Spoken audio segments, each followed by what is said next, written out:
कहानी की शुरुआत में हम हेलम नाम के एक लड़के को देखते हैं जो अपनी मां की मौत के बाद से अकेला और डिप्रेशन में रहने लगा था। हेलम की मां की मौत 2 साल पहले घर के पास की झील में डूबने के कारण हुई थी, पर उसे लगता था कि उसकी सौतेली मां ने उसकी मां को मारा होगा और उसके पिता ने भी उसकी सौतेली मां का साथ दिया होगा, क्योंकि वह पहले उसके पिता की सेक्रेटरी थी और उसकी मां के मरने के बाद हेलम के पिता ने अपनी सेक्रेटरी से शादी कर ली।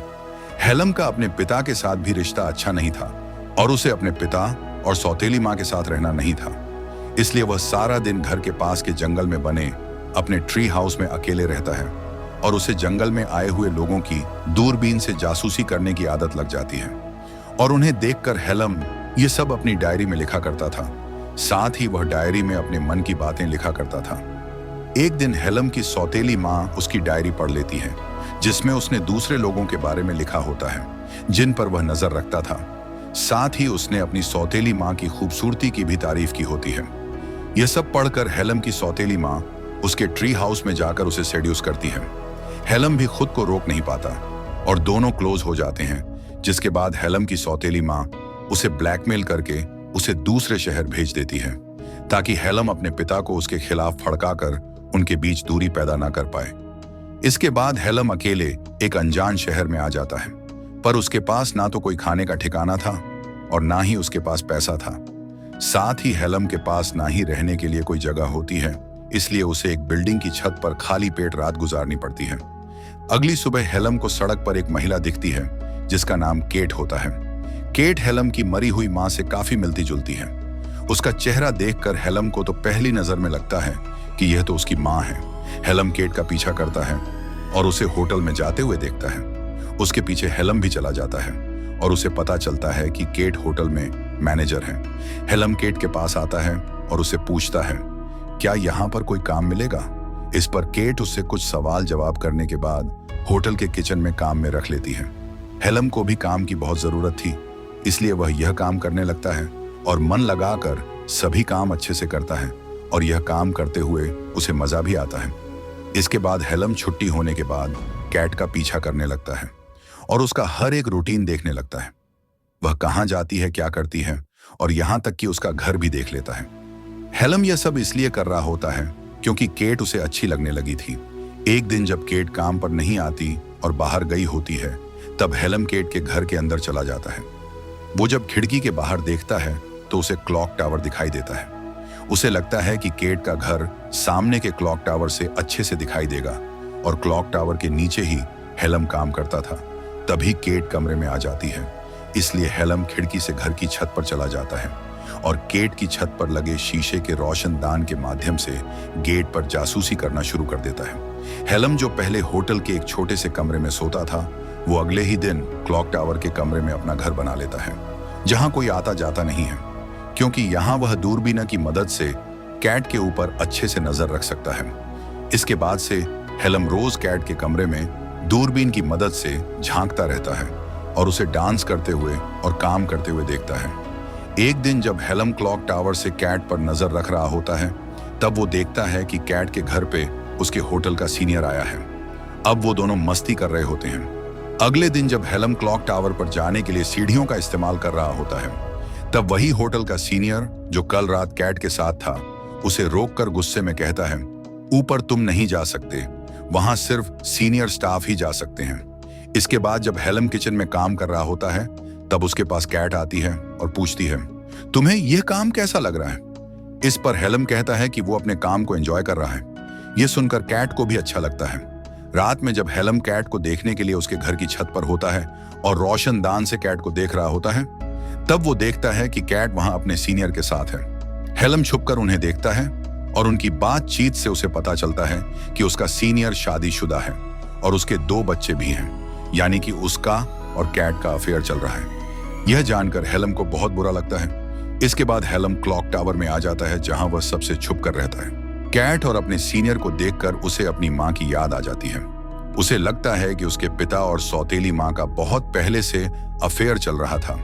जब उसकी मां को बारे में पता चला तो वह सौतेली मां से मिलने गई होगी और तभी सौतेली मां ने उसकी मां को मार दिया होगा ताकि वह उसके पिता के साथ अच्छे से रह सके। यहाँ पर हेलम को अब लगने लगा था कि उसकी सौतेली माँ और उसके पिता ने मिलकर उसकी माँ को मारा होगा। इसलिए हेलम पुलिस स्टेशन जाता है और अपनी सौतेली माँ पर की हत्या का आरोप लगाकर केस दर्ज करता है और ऑफिसर से कहता है कि उसके पिता भी उसका साथ नहीं दे रहे हैं। अगले दिन कैट हेलम को ऑफिस में बुलाती है और उसे होटल में फ्रंट डेस्क का काम ऑफर करती है। इस पर हेलम मान जाता है और यह काम शुरू कर देता है। जल्द ही उसे यह काम अच्छा लगने लगता है और उसका एक दोस्त भी बन जाता है। एक दिन हेलम जब क्लॉक टावर से कैट को देख रहा होता है, तब उसे ऐसा करते हुए उसका वही सीनियर देख लेता और उसे समझ आ जाता है कि हेलम क्लॉक टावर से कैट के ऊपर नजर रखता है। उसका सीनियर गुस्से में हेलम को धमका है कि वह उसे पुलिस से पकड़वा देगा और नौकरी से निकाल देगा। पर हेलम अपने सीनियर से कहता है कि उसे सब पता है कि वह अपनी पत्नी को धोखा देकर कैट के साथ अफेयर कर रहा है। हेलम उसे ब्लैकमेल करने की कोशिश करता है। तब उसका सीनियर उसे नौकरी से नहीं निकालता और दोनों अपनी बातें सीक्रेट रखने का फैसला करते हैं। अगले दिन हेलम जब काम पर होता है, तब कैट उसके पास आकर उसे बर्थडे विश करती है, क्योंकि आज हेलम 19 साल का हो गया होता है। यह बात उसके को वर्कर दोस्त को भी पता चल जाती है और वो उससे पार्टी मांगता है। इस पर कैट भी हेलम को बर्थडे सेलिब्रेट करने को कहती है और वो लोग आज रात बार में जाने का प्लान बनाते हैं। रात में हेलम, उसका को वर्कर दोस्त और कैट बार में होते हैं और वो ड्रिंक करने लगते हैं। हेलम का दोस्त काफी ज्यादा पी लेता है, इसलिए वो घर चला जाता है, जबकि हेलम और केट और भी ड्रिंक करने लगते हैं और बात करने लगते हैं। उन्हें ड्रिंक करते हुए काफी देर हो जाती है, इसलिए कैट हेलम को अपने घर ले आती है। कैट नशे में होती है और बातों ही बातों में हेलम के करीब आने की कोशिश करती है, पर हेलम इसके लिए तैयार नहीं होता। फिर दोनों बिना कुछ किए सोने चले जाते हैं। हेलम कैट के बगल में सो जाता है और सोचता है कि जिस लड़की पर वो नजर रखता था, आज वो उसके साथ सो रहा है, जिससे उसे काफी अच्छा लगता है। अगले दिन हेलम जब काम पर जाता है, तब वो सबसे पहले कैट के पास जाकर उसे डेट पर चलने के लिए कहता है, पर वो उसे मना कर देती है। कैट कहती है कि कल रात मैंने नशे की हालत में जो भी किया उसे तुम भूल जाओ। यह सुनकर हेलम उदास सा कर वहां से चला जाता है।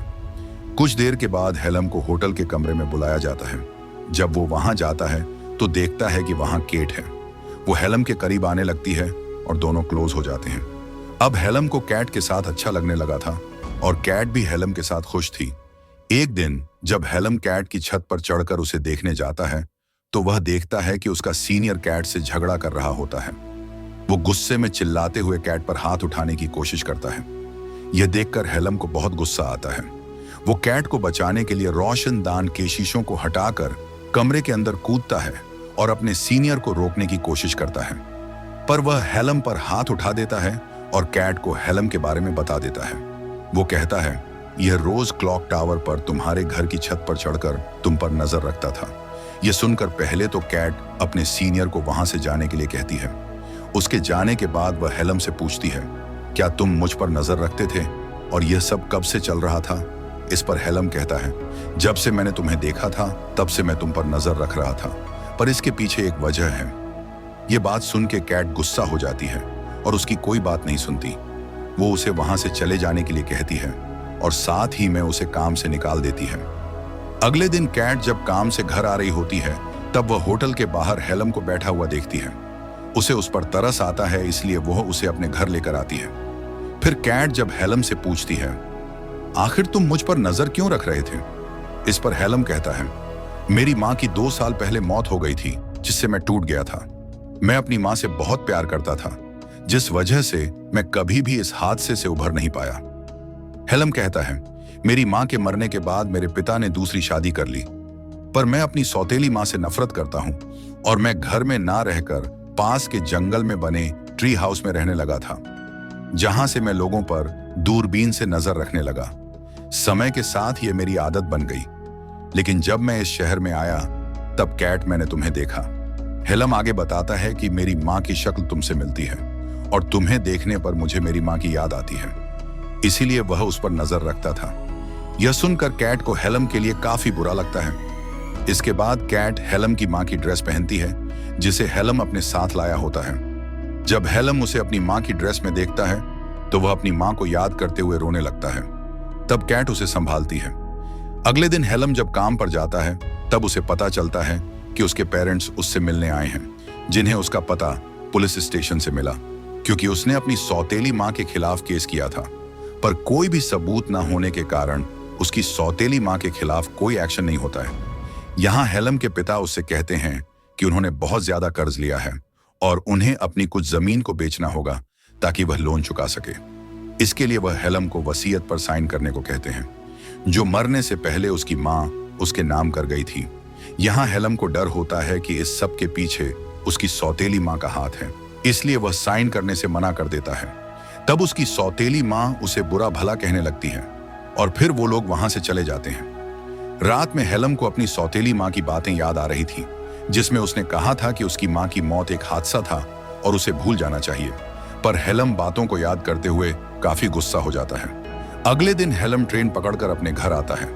हेलम दुख और दर्द से बुरी तरह प्रभावित होकर घर में चुपचाप आता है और अपनी सौतेली मां के पास जाकर उसका मुंह बंद करके उसे बांधता है। फिर उसे झील में ले जाता है और पानी में फेंक देता है। सौतेली मां डूबने लगती है। तभी हेलम को एहसास होता है कि वह गलत कर रहा है, इसलिए वह सौतेली मां को पानी से बाहर निकालता और उससे माफी मांगता है। फिर सौतेली मां वहां से चली जाती है। तभी हेलम के पिता उसके पास आकर खुलासा करते हैं कि उसकी मां बहुत पहले से डिप्रेस थी और उसने खुद अपनी जान ली थी। यहाँ हेलम को यह एहसास होता है कि वह गलत था। अपने पिता से अपने बर्ताव के लिए वह माफी मांगता है और फिर हेलम ट्रेन पकड़कर कैट के पास आता है, पर वह उससे मिलने से मना कर देती है। वह कहती है कि उसका रिश्ता कभी भी किसी के साथ अच्छा नहीं रहा है, इसलिए अभी वह किसी के साथ रिश्ते में आना नहीं चाहती। कैट हेलम को यह कहते हुए वापस भेज देती है कि वह अभी छोटा है। अगर तुम मेरे साथ आगे रिश्ता रखना चाहते हो तो तुम कुछ साल बाद आना। इसके बाद हेलम यहाँ से चला जाता है और सड़क पर चलते हुए चेहरे पर मुस्कान लिए मन ही मन सोचता है कि एक दिन वह कैट से जरूर मिलेगा। और इसी के साथ मूवी खत्म होती है। दोस्तों, यहाँ तक वीडियो को देखने के लिए thank you very much. Video को लाइक और शेयर कीजिए और चैनल को सब्सक्राइब करके बेल आइकॉन प्रेस करें, जिससे आने वाली वीडियोस मिस ना हो। मिलते हैं अगली वीडियो में। Till then, bye bye, take care.